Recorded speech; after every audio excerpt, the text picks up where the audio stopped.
We are aware, obviously, as you all are, of the decision by the Criminal Prosecution Service to discontinue the charges against Rebecca Layton this afternoon. It is important at this point in time that I really do set out on behalf of Greater Manchester Police and the hospital our sincere condolences and thoughts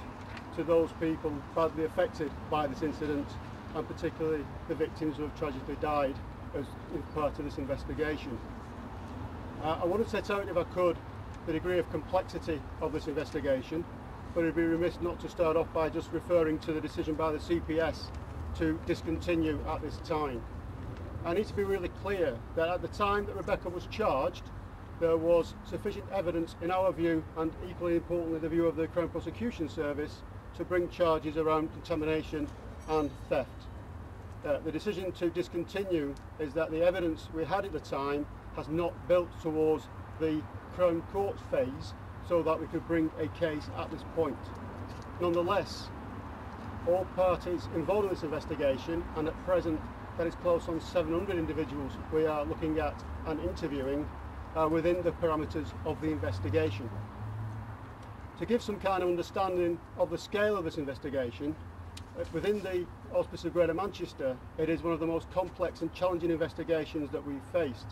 and that comes about as a result of dealing with, firstly, an exceptionally difficult crime scene to manage,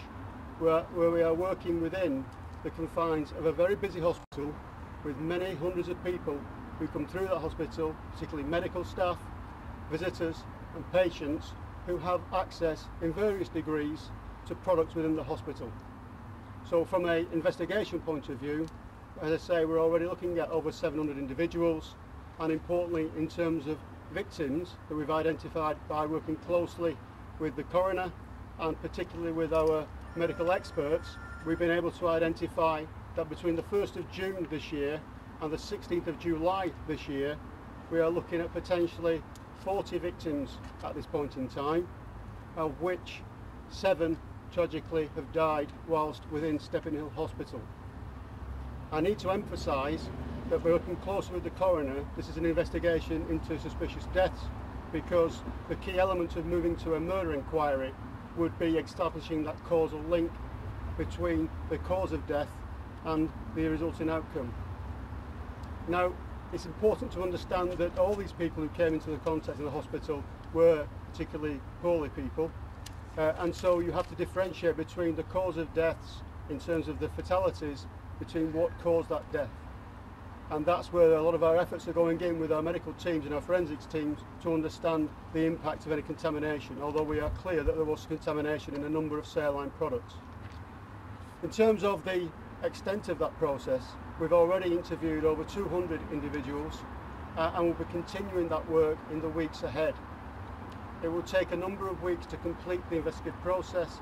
the forensic process, and most importantly the medical analysis that has to take place to go through the pages and hundreds of pages of records, the access of staff, and the consequent either illness or fatality for the individuals.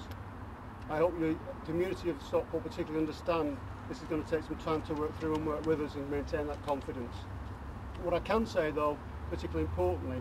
is that there have been no further incidents of contamination since the 16th of July, when working with my colleagues from the health authorities and the hospital, enhanced security measures have been put in place, and this investigation really threw into full energy. We understand that there will be some concern in the community, but I would encourage people to either contact us directly or work through Crime Stoppers if they have information regarding the possible suspect of this contamination, or any information they may have that could help the investigation team come to a more speedy conclusion. But it is a complex investigation. It will take us time to work through, but like any investigation, this is a search for the truth, and whilst we wish to prosecute those responsible and bring them to justice, we equally have to discount and eliminate people from the inquiry who are not responsible and are dedicated medical professionals.